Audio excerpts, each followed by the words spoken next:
ఒకటి, కమ్యూనికేషన్. సింహాలు సంక్లిష్టమైన కమ్యూనికేషన్ వ్యవస్థను కలిగి ఉంటాయి.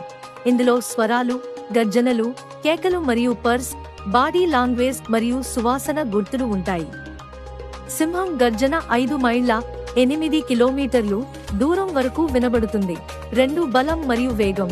సింహాలు శక్తివంతమైన జంతువులు. ఇవి గరిష్టంగా గంటకు 50 మైళ్ళు గంటకు 80 కిలోమీటర్లు వేగంతో పరిగెత్తగలవు, అయితే ఓర్పు లేకపోవడం వల్ల చిన్న పేలుళ్లలో మాత్రమే. 3.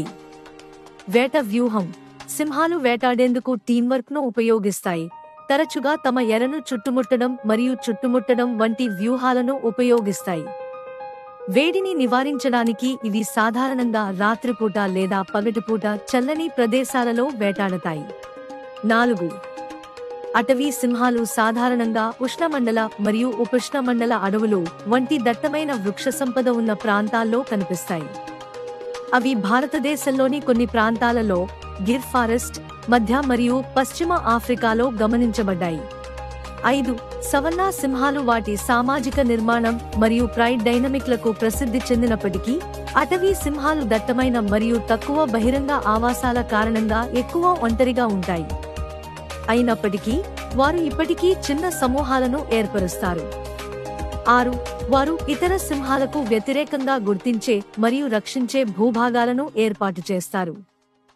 ఎర లభ్యత మరియు సాంద్రత ఆధారంగా భూభాగం యొక్క పరిమాణం మారవచ్చు. 7. వారి ఆహారంలో జింక, అడవి పంది మరియు చిన్న క్షీరదాలు వంటి వివిధ అటవీ నివాస జంతువులు ఉంటాయి.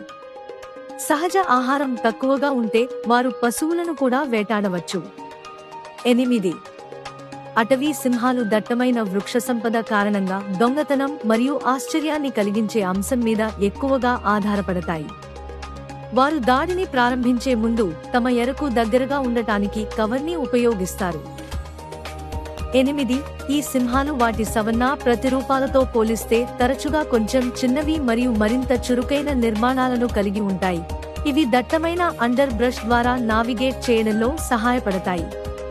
9. చీకటి ద్వారా అందించబడిన కవర్ను ఉపయోగించుకోవడానికి రాత్రిపూట లేదా తక్కువ కాంతి పరిస్థితులలో తరచుగా వేటాడవచ్చు. 1. అటవీ సింహాలు నివాస విధ్వంసం, మానవ వన్యప్రాణుల సంఘర్షణ మరియు వేట నుండి బెదిరింపులను ఎదుర్కొంటాయి.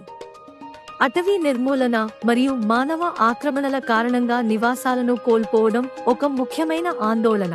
1. పరిరక్షణ కార్యక్రమాలు ఈ సింహాలను వాటి సహజ ఆవాసాలను సంరక్షించడం ద్వారా మరియు విద్య మరియు స్థిరమైన అభ్యాసాల ద్వారా మానవ సింహాల ఘర్షణలను తగ్గించడం ద్వారా వాటిని రక్షించడం లక్ష్యంగా పెట్టుకున్నాయి. 12. ఇతర సింహాల మాదిరిగా అటవీ సింహాలకు నిర్దిష్ట సంతానోత్పత్తి కాలం లేదు.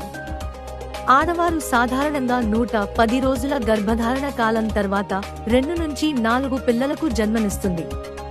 13 పిల్లలు గుడ్డిగా పుడతాయి మరియు మొదటి కొన్ని నెలలు వారి తల్లిపై ఎక్కువగా ఆధారపడతాయి. దట్టమైన అడవి పిల్లలను సంభావ్య మాంసాహారుల నుండి దాచడానికి మంచి రక్షణను అందిస్తుంది. 14. అడవిలో అటవీ సింహాలు 10 నుంచి 15 వరకు సంవత్సరాల వరకు జీవించగలవు. కొన్ని రక్షిత పరిసరాలలో ఎక్కువ కాలం జీవిస్తాయి. Thanks for your support. For more videos, subscribe my channel. Like, share and comment.